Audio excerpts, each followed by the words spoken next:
오늘 본문 1절에 보면 여호와의 말씀이 요나에게 두 번째 임하셨다 그랬습니다. 여호와의 말씀이 요나에게 두 번째 임하셨다라고 했는데, 이 말씀은 이전에 불순종했던 요나가 진심으로 회개하고 하나님께 순종하기로 결단하자 하나님이 다시 한번 또 처음에 하셨던 명령을 또 주셨다, 다시금 기회를 주셨다, 그런 의미가 되겠습니다. 자, 두 번째로 요나에게 임하신 하나님께서 처음에 하셨던 명령을 이렇게 다시 내렸습니다. 2절에 보면, 우리 2절 한번 읽어볼까요? 일어나 저 큰 성읍 니느웨로 가서 내가 네게 명한 바를 그들에게 선포하라 하신지라. 처음에 명령하셨던 그 명령을 다시 준 거예요. 저 큰 성읍 니느웨로 가서 그들에게 선포하라. 내가 너에게 명한 바를 선포하라. 그 명한 바가 뭐예요? 심판이 있을 것이다. 너희들의 죄로 인한 심판이 있을 것이다. 그 내용을 선포하라 그랬습니다. 자, 그러자 이번에는 요나가 주저하지 않고 즉각적으로 순종하는 모습을 볼 수 있습니다. 처음에 여호와의 얼굴을 피해서 멀리 도망치려 했던 요나가 이제는 하나님의 말씀이 임하자 즉각 이렇게 순종하는 모습을 볼 수 있습니다. 3절에 보면 요나가 여호와의 말씀대로 일어나서 순종하되 즉각적으로 순종하는 모습을 볼 수 있죠. 니느웨로 가니라. 전에는 니느웨로 가지 않고 다시스로 가려고 했죠. 그렇지만 이번에는 하나님이 딱 명령하신 그 장소로 갔다고 그랬습니다. 니느웨는 얼마나 큰지 사흘 동안 이렇게 걸어야 그 성읍을 다 둘러볼 수 있는 곳입니다. 자, 그 성읍을 이렇게 둘러다니면서 외쳤습니다. 뭐라고 외쳤냐면 4절에, 우리 4절 한번 읽어보겠습니다. 시작. 요나가 그 성읍에 들어가서 하루 동안 다니며 외쳐 이르되 40일이 지나면 니느웨가 무너지리라 하였더니, 아멘. 이제 3일 길을 걸어야 그 성읍을 다 둘러볼 수 있는데 이제 하루를 걸은 거예요. 아직 다 안 도는 거예요. 그러면서 40일이 지나면 이 성읍은 무너질 것이다 라고 외쳤습니다. 여러분, 하나님이 니느웨 성읍을 심판하시겠다고 한 이유가 뭐겠습니까? 괜히 이렇게 심판하는 게 아니잖아요. 괜히 무너뜨리려고 하는 게 아니잖아요. 뭐 때문에 무너질 거라고 이렇게 경고를 했습니까?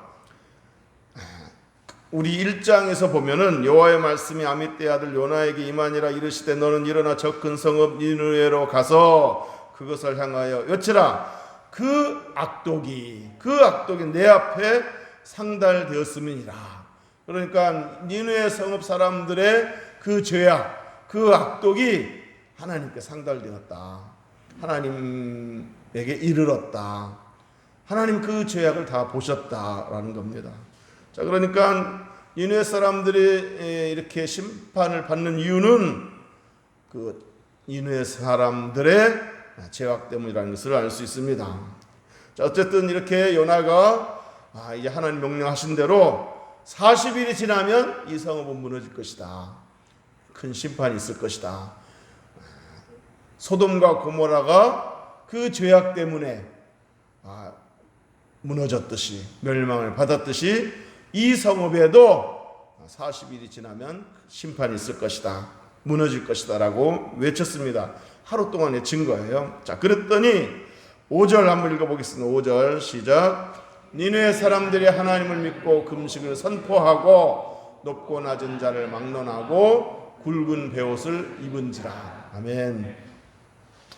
자, 요나가 하나님 명령대로 심판이 있을 것을 외치자 그 반응이 뭐냐면 금식을 선포하고 또 베옷을 입었다 그랬습니다. 그러니까 니느웨 사람들이 그 심판의 경고를 받고 회개했다는 이야기입니다. 금식하면서, 밥을 먹지 않으면서 회개한 겁니다. 굵은 베옷을 입으면서 회개했다 그랬습니다. 여기 보면은 니느웨 사람들이 하나님을 믿고 금식을 선포했다. 굵은 베옷을 입었다 그랬는데, 니느웨 사람들이 하나님을 믿었다는 말이 무슨 말이겠습니까? 자신들이 하나님 앞에 죄인이었다는 사실을 인정하는 것이고, 죄에 대해서 심판하는 자가 있다는 사실을 알았다는 얘기입니다. 그분이 바로 하나님이라는 사실을 알게 되었다라는 말입니다. 그러니까 자기가 죄인이라는 사실을 알게 되었고, 그리고 그 죄에 대해서 누군가가 심판하시는 분이 있다는 사실도 알게 되었고, 그분이 바로 하나님이라는 사실을 알게 된 겁니다. 그 말을 니느웨 사람들이 하나님을 믿고 이렇게 표현을 한 겁니다. 자, 이처럼 니느웨 사람들이 심판의 경고를 듣고 자신의 죄를 깨닫고 그 심판주 하나님 앞에 이제 회개하게 되었는데, 금식하면서 회개했는데, 이 소식이 누구에게 들렸어요? 왕에게 들렸다고 그랬습니다. 니느웨 왕에게. 니느웨 왕이 그 요나라는 선지자가 와서 심판을 외치고 백성들이 금식하면서 굵은 베옷을 입으면서 회개했다는 그런 이야기를 들은 거예요. 그러자 이 니느웨 왕도 하나님 앞에 회개하는 것을 볼 수 있습니다. 우리 6절 다 같이 읽어보겠습니다. 6절 시작.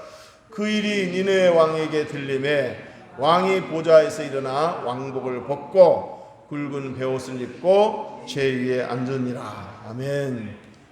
왕도 회개하기 이르렀습니다. 근데 왕이 회개할 때 그냥 제스처럼 그냥 어떤 폼만 잡은 게 아니에요. 형식적으로 회개한 것이 아닙니다. 왕복 대신에 굵은 베옷을 입었다 그랬습니다. 왕복 대신에 굵은 베옷을 입고 제 위에 앉았다. 그러니까 보좌에서 일어나 잿더미에 앉았다는 얘기죠. 왕복을 벗고 베옷을 입었다는 얘기는, 그리고 보좌에서 일어나서 잿더미에 앉았다는 얘기는 하나님 앞에 어떤 그 겸비한 모습을 보였다는 얘기죠. 죄인임을 인정하고 그 죄에 대해서 회개하는 모습을 보인 겁니다. 그만큼 근신했다라는 것을 엿볼 수 있습니다. 여러분, 이 한 선지자가 이렇게 외쳤는데, 한 사람이 3일 길을 다 걸어야만 그 성읍을 다 둘러볼 수 있는데, 하루 외쳤는데 이렇게 놀라운 변화가 일어난 거예요. 막 두려워 떨며 회개의 역사가 일어난 거예요. 무엇이 그것을 가능하게 했겠습니까? 요나에게 카리스마가 있어서, 요나의 목소리가 뭔가 위엄이 있어서, 그게 아니고 하나님이 하신 겁니다. 하나님의 명령에 순종한 요나를 하나님 들어 쓰셔서 사용하신 겁니다. 하나님 요나를 통해서 역사하신 겁니다. 그저 요나가 명령대로 순종했을 뿐인데, 그 순종을 하나님께서 귀하게 여기시고 들어 쓰시고 이 놀라운 회개 역사를 일으키게 한 것입니다. 요나의 그 작은 외침을 큰 우리와 같은 음성으로 하나님께서 백성들에게 들리게 한 것입니다. 무슨 얘기를 하려고 하냐면, 저와 여러분이 부족한 사람일지라도 하나님 나 같은 사람이라도 쓰시겠다면 제가 내 몸을, 내 삶을, 내 시간을 드리겠습니다 라고 순종하기만 하면 하나님께서 부족한 우리들을 들어 쓰셔서 큰 역사를 일으킬 수 있다는 이야기입니다. 믿습니까? 우리는 종종 우리 연약함을 핑계로 대면서 나는 못하겠습니다 라고 말할 때가 많습니다. 나는 몸도 약하고, 나는 재능도 없고, 나는 돈도 없고, 나는 여러 가지 면에서 부족함이 많아서 감당할 수 없습니다. 나는 못하겠습니다. 교회에서 담임 목사가 뭔 일을 맡길 때 나는 못해요. 이럴 때가 많이 있다는 거예요. 여러 가지 핑계를 대면서. 모세도 처음에 그랬습니다. 하나님께서 모세를 부르시고 너는 지금 애굽에 가서 애굽 왕에게 가서 선포해라. 그리고 내 백성을 애굽에서 건져내라 하고 말했을 때 모세는 난 못해요. 난 못해요. 막 못한다고 이렇게 거절을 했습니다. 이유가 뭐냐면, 그 핑계가 뭐냐면, 하나님 나는 말을 잘 못합니다. 말을 입이 둔합니다. 뻣뻣합니다. 그러면서 이렇게까지 말했어요. 보낼 만한 자를 보내소서. 그러니까 나는 자격이 없으니까 나보다 더 좀 능력 있는 사람, 좀 말도 잘하는 사람, 좀 보낼 만한 사람을 보내야지 나 같은 사람을 어떻게 쓰시겠다는 거예요. 나는 못합니다 하고 거절했어요. 그러나 결국 모세가 알았습니다. 순종하겠습니다 라고 순종을 결단했을 때 하나님은 모세를 통해서 큰 일을 하셨습니다. 그러니까 하나님이 하시는 거예요. 여러분, 다윗이 소년 시절에 그 거대한 기골이 장대한 골리앗 장군을 무너뜨릴 때, 무찌를 때 그 힘이 어디서 나왔겠습니까? 그 용기가 어디서 나왔겠습니까? 그 능력이 어디서 나왔겠습니까? 여러분, 그 사무엘상 17장에 보면 다윗이, 그 어린 소년 다윗이 기골이 장대한 골리앗 장군 앞에 나가서 뭐라고 말했습니까? 너는 칼과 창과 단창으로 내게 나오지만 나는 네가 모욕하는 이스라엘 군대 하나님 이름으로 너에게 나간다. 하나님을 믿고 싸운 거예요. 자기가 그 골리앗 앞에서 게임이 안 된다는 걸 잘 알아요. 그렇지만 그러니까 자기 능력을 믿었으면 못 나가죠. 두려워 떨 수밖에 없죠. 다른 군인들처럼 하나님을 믿고 나간 거예요. 그러면서 여호와의 구원하심이 칼과 창에 있지 아니함을 이 무리에게 알게 하리라. 정말 그 하나님의 구원하심이 어떤 창에 힘에 뭐 이런 게 있지 않은 것을 이 무리들이 보여 알게 될 것이다. 그러면서 전쟁은 여호와께 속한 것인즉 그분이 너희를 특히 이 골리앗을 내 손에 넘기시리라 하고 나갔습니다. 사랑하는 성도 여러분, 저와 여러분이 많이 부족할지라도 하나님을 쓰시겠다 그러면, 저 같은 자라도 쓰시겠다면 제가 순종하겠습니다 라고 결단하여서 우리 몸을, 우리 삶을 드리기만 하면 하나님은 저와 여러분의 한계를 넘어서 큰 일을 행하실 수 있을 줄 믿습니다. 하나님이 저와 여러분을 들어 쓰시기만 하면, 하나님 손에 붙들리기만 하면 저와 여러분은 다윗도 될 수 있고 모세도 될 수 있고 기드온도 될 수 있고 여호수아도 될 수 있고 갈렙도 될 수 있음을 믿으시기를 주의 이름으로 축복합니다.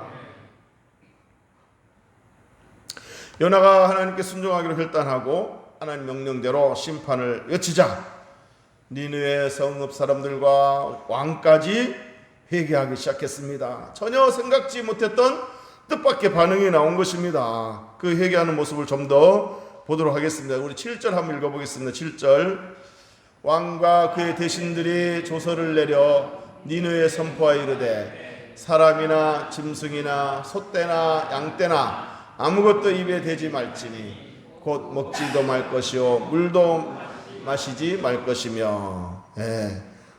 왕이 전국에 조서를 내려서 뭔 명령을 내렸냐면, 지금부터 우리가 회개해야 되는데, 하나님 앞에 회개해야 되는데 먹지도 말고 마시지도 말라. 심지어 뭐까지?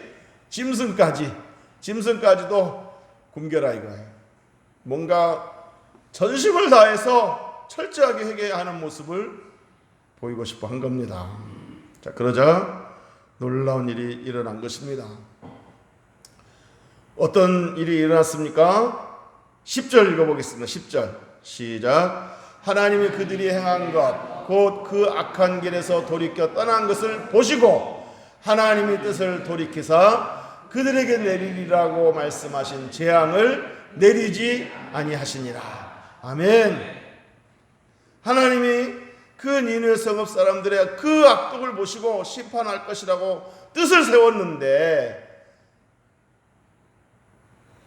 요나가 심판을 외치자 그 성읍 사람들이 왕부터 백성들까지 다 철저하게 회개하는 모습을 보고 뜻을 돌이켰다. 재앙을 내리지 않기로 뜻을 돌이키셨다라고 했습니다. 보시고 돌이키사. 저와 여러분이 또 이렇게 정말 하나님 앞에 진심으로 회개하는 모습을 하나님 보십니다. 그리고 긍휼히 여기십니다. 그리고 용서하실 뿐만 아니라 새로운 삶을 주십니다. 보시고 돌이키사.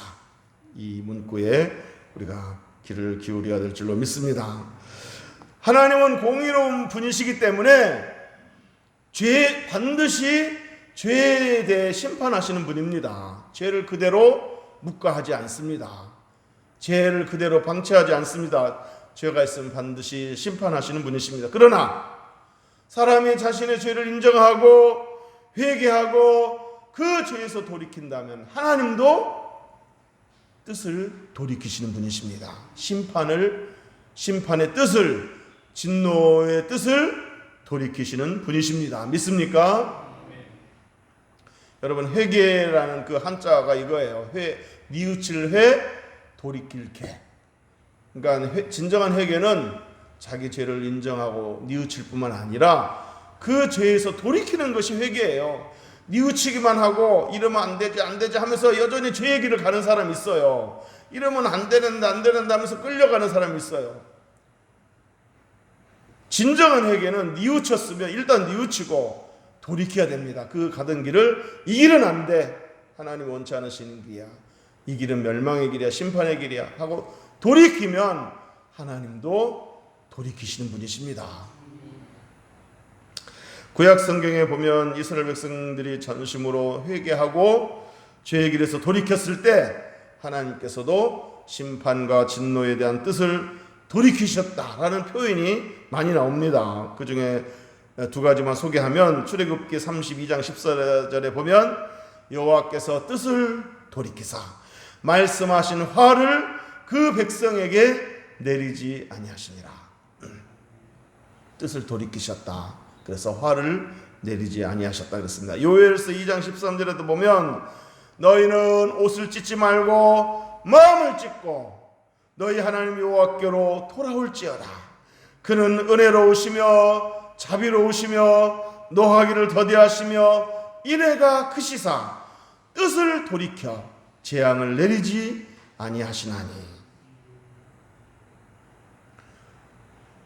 그러니까 그냥 형식적으로 옷만 찢지 말고 진짜 마음을 찢고 진심으로 회개하면, 진심으로 하나님께 돌아가면, 가던 길을 멈추고 죄악의 길에서 하나님께로 돌아오면 그걸 보시고 은혜로우시고 자비로우시고 노하기를 더디하시고 인애가 크신 하나님께서 뜻을 돌이키신다.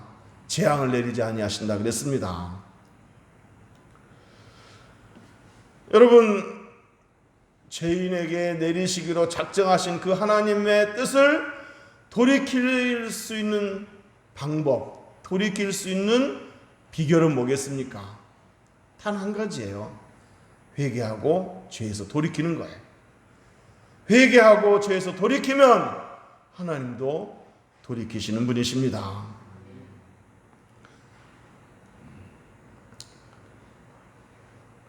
자, 그런데 이 니느웨 성 요나의 그 심판의 외침을 듣고 니느웨 성 사람들이 회개했다는 이 사건을 예수님께서 언급을 하셨습니다. 예수님이 사람들에게 회개의 복음을 전하는데도 그들이 여전히 완고하게 회개할 줄 모르고 돌이킬 줄 모르는 그 모습을 보고 예수님이 그 청중들을 책망하실 때 누구를 빗대서 책망했냐면 니느웨 성읍 사람들을 언급하면서 책망했어요.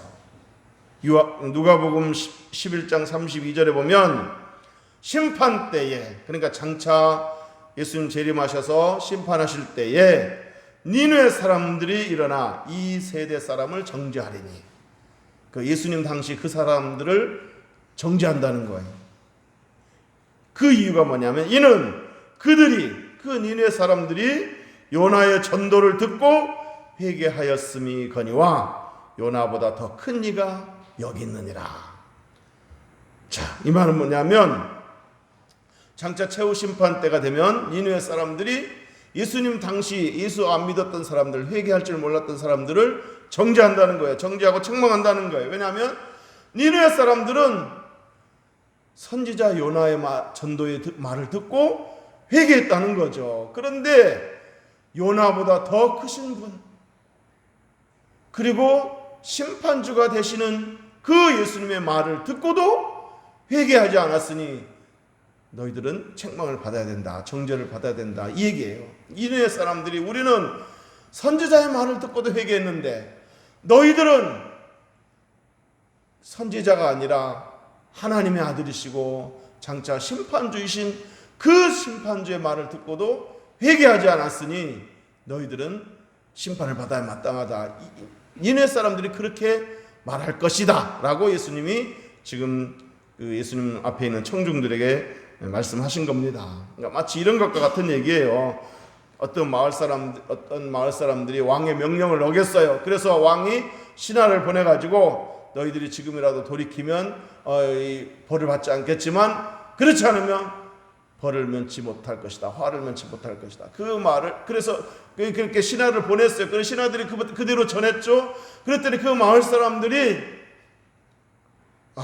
우리가 이러면 안 되겠구나 하고 돌이켰어요. 그랬더니 왕이 그 화를 내리지 않았어요. 그 벌을 내리지 않은 거예요. 자, 그런데 다른 마을에 가서는 이제 왕이 직접 가서 얘기를 했어요. 너희들이 이러니 벌을 받아야 마땅하다. 그런데 지금이라도 돌이키면 좋겠지만 돌이키지 않으면 너희들은 벌을 면치 못할 것이다. 왕이 직접 얘기했어. 근데 그 마을 사람들은 돌이키지 않은 거예요. 그래서 왕의 그 진노를 사고 벌을 받았다는 이야기죠. 그러니까 무슨 얘기냐면 왕의 신하의 말을 듣고도 회개하는 사람이 있고 왕이 직접 얘기하는데도 회개하지 않는 사람이 있다는 거죠.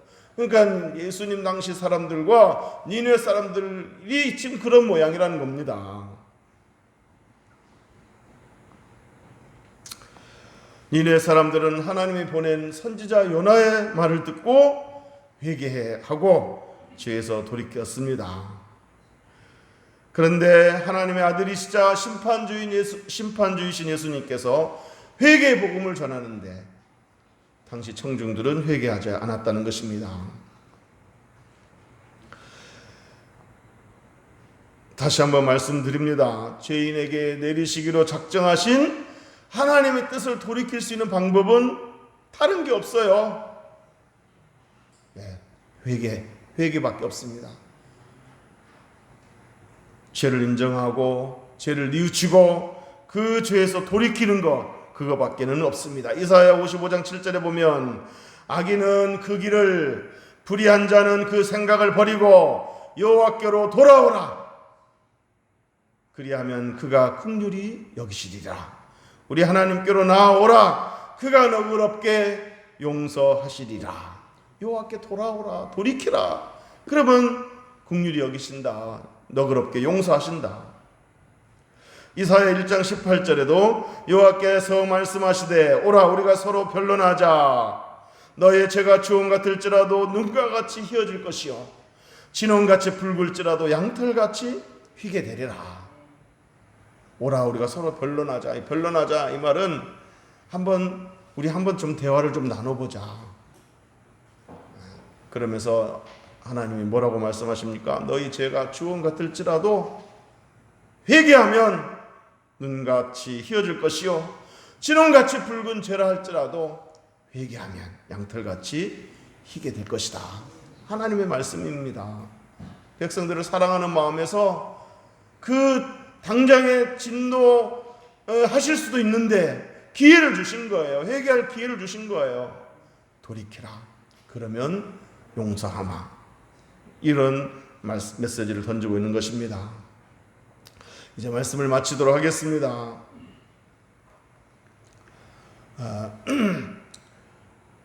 요나가 심판을 외쳤을 때 니느웨 사람들이 합당한 반응을 보였습니다. 심판을 외쳤을 때 어떤 반응을 보였어요? 회개했죠. 회개에 대한 반응을 보이고 회개에 합당한 열매를 맺었습니다. 그랬을 때 그들은 심판을 면하게 되었습니다. 우리가 하나님 앞에 합당한 반응을 보이는 것이 중요합니다. 그래서 예배할 때, 찬송할 때, 기도할 때, 말씀을 전할 때 그 상황에 맞는, 또 내 개인에게 맞는 합당한 반응을 보이는 것이 중요합니다. 어떤 사람은 회개해야 되기도 하고, 어떤 사람은 감사할 수도 있고, 어떤 사람은 정말